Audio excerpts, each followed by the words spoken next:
बात उस समय की है जब गौतम बुद्ध काफ़ी प्रसिद्ध हो चुके थे।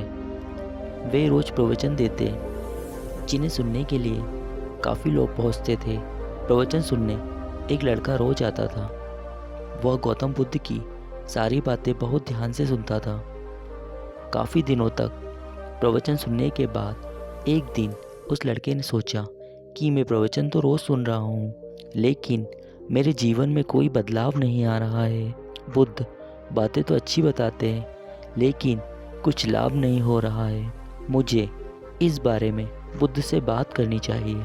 अगले दिन वह लड़का बुद्ध से बात करने की इच्छा लेकर पहुंच गया। बुद्ध का प्रवचन शुरू हुआ। वे कहते रहे और वो कह रहे थे कि अगर कोई व्यक्ति हम पर गुस्सा करता है तो वह हमसे ज़्यादा खुद का नुकसान करता है। अगर हम भी दूसरों के गुस्से का जवाब गुस्से से ही देते हैं तो हम खुद का नुकसान कर लेते हैं। बुद्ध की ये बातें सुनते ही वह लड़का खड़ा हो गया और कहने लगा कि तथागत, मैं बहुत दिनों से आपके प्रवचन सुन रहा हूँ, लेकिन कोई बदलाव ही नहीं आया है। मुझे तो प्रवचन सुनने से कोई लाभ ही नहीं हो रहा है। बुद्ध ने अपने प्रवचन बीच में रोके और उस लड़के की बातें सुनने लगे। जब वह लड़का चुप हो गया तो बुद्ध ने उससे पूछा कि तुम कहाँ रहते हो। बुद्ध ने कहा, श्रावस्ती से यहाँ तक की दूरी कितनी होगी और यहाँ आने में कितना समय लगता है। उस लड़के ने बुद्ध की बातों का उत्तर दिया। तो बुद्ध ने फिर से पूछा कि यहाँ आते कैसे हो। उसने बताया कि मैं कभी पैदल आता हूँ, कभी सवारी का कोई साधन मिल जाता है तो उससे आ जाता हूँ।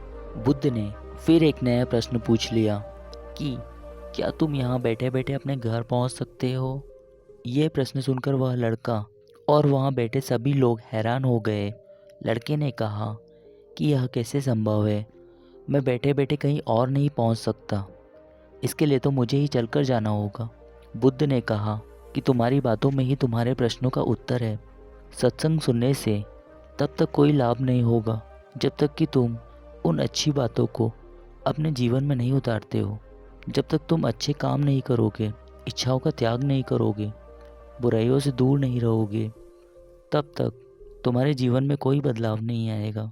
सिर्फ प्रवचन सुनने से, यहाँ बैठने से जीवन में कोई बदलाव नहीं आएगा। बुद्ध ने आगे कहा, अगर तुम कुछ अच्छा करना चाहते हो, सत्संग में तुम्हें सही गलत बातों की जानकारी मिलती है, लेकिन उन्हें अपने जीवन में किस तरह उतारना है ये तो तुम्हें ही तय करना होगा।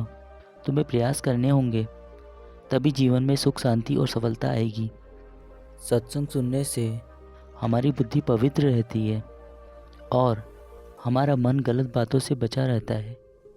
अगर हम सत्संग नहीं करेंगे तो हमारे विचार भटक सकते हैं। इसलिए अच्छी किताबें पढ़नी चाहिए, अच्छे लोगों की संगत में रहना चाहिए।